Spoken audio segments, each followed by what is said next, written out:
What's up mga kakanlibak? Magandang araw. Ngayong araw ay tara samahan niyo muna kami din sa bundok at bisitahin muna natin na rin bukid. Kung maaalala nyo guys, sinama ko dito yung pamangkin ko at saka yung kapatid ko din sa bundok at magatanim daw nga kami ng mais at nakaunti nga tumubo. Pero ngayong araw ay mapunta ulit nga kami din sa bundok at ating na namin yung mga mais kung tumubo ng maayos at ating ng pati namin kung ano bagay mga palay doon at magagamas na rin kami. Sobrang na yata kapal din ng damot. Napunta nga din sila papa sa bundok at nagagawa nga din ng dampa yun. For today's video pala natin ngayon guys, yung kasama nga natin ngayon ay si mama dahil yung mga kapatid ko nga may pasok na kaya hindi na sila makakasama dito. Pwede naman silang sumama dito kaso Sabado at Linggo lang nga sila dito pwede sumama dahil may pasok nga sila. Sila nga nandun sa bayan at sila nag-abot nga sobrang layo namin sa bayan. Pag nag-auwian nga sila medyo magastos nga kaya pinagbort na lang ni mama. Balik pala tayo guys dito sa video. Dito nga malapit na nga kami dito ni mama sa may dampa. Umigib lang nga ako ng dalawang 1.5 na tubig din sa sapa para may inumin kami. Dito nga yung dampa medyo malapit na rin matapos. Kulang na lang dito ay saygat saka dingding. Sila pa nga at sila kabuhan nagagawa nito dito sa bundok. Bira lang nga ako dito sumama. Hindi pa nga ako tumulong din ayaw mo. Inagahan nga ng punta namin din ni mama dahil naghabol nga kami din ng kanlong. Napakahirap nga dito magamas lalo na pagtutok na din araw sa may kaingin kaya naagahan nga naman ni mama na punta din para naman makapaggamas kami ng matagal at hindi pa siya mainit. Oh, napakakapal ng damo. Magamas mo yung mga kuna. Lid, Pasa. hindi ko alam. Hindi maganda-ganda yung palay niya. Dito nga guys ay pumisto na nga ako din sa magulping lago ng damo dahil nadubog na maigi yung mga palay. Nagamas na nga dito si Papa din sa may bandang baba at diretsuhin ko na nga ere pataas at sobrang kapal nga dito ng damo kung makikita nyo lamang yan. Sobrang kapal nga ng damo, hindi mo na talaga makikita yung palay dito guys. Buti na lang nga nakapaggamas kami ni mama ngayong araw. Mga langanin pa yung saging din eh.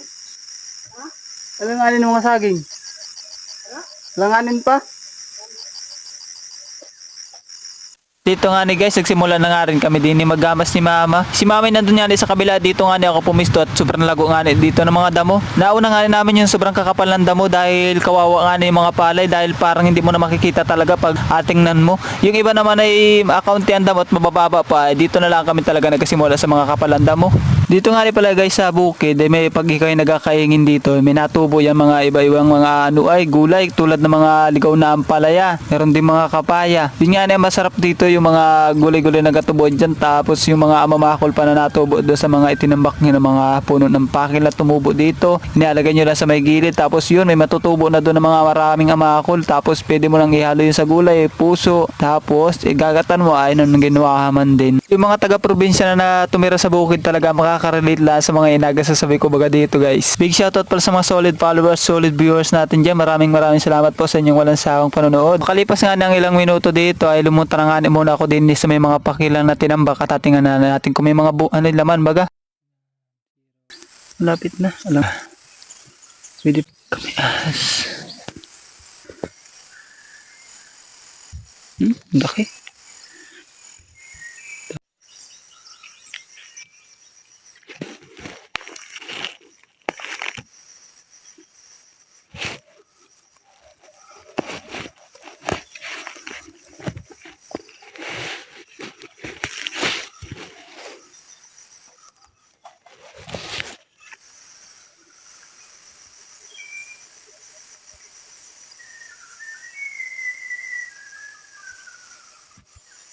Kakuha ko nga guys ng mga mama ko dyan ay dinala ko lang ito sa dampa tapos bumalik na nga ako din sa paggamas. Kalipas nga mga ilang minuto ito na nga agad yung mga nagamas natin dyan guys, so medyo malawak na rin yan.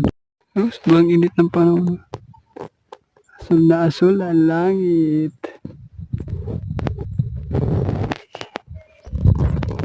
Ito naman pala guys yung mga nagamasa ni mama, medyo malaki-laki yan at kaunti naman pati yung mga damo dyan, medyo maliliit lamang. At kaya nga nito bumaba na rin kami din sa dampa at sobrang init na nga ng panahon. Tirik na nga ng araw kung makikita nyo lamang yan.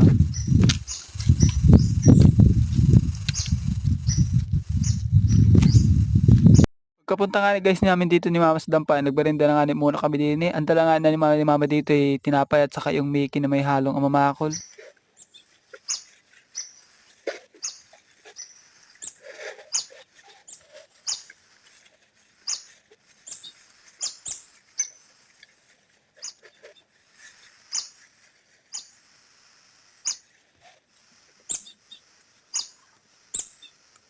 Ang sakit pala mga gatang walang ano.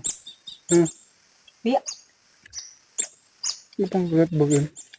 Iting. Ay namula na ang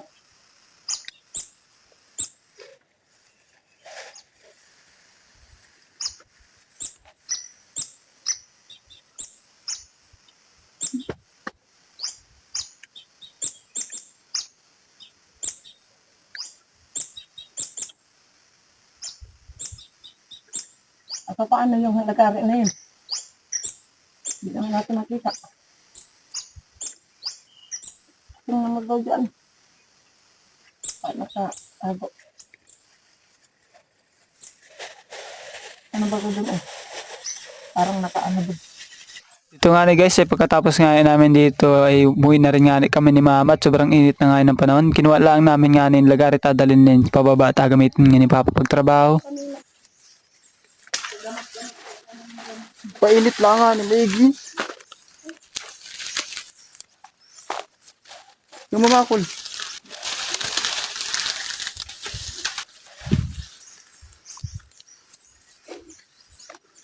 Namutan ko pa yung bubog. Yan yun. Ay. Di naman mawala dun yun. Sinang kakuha.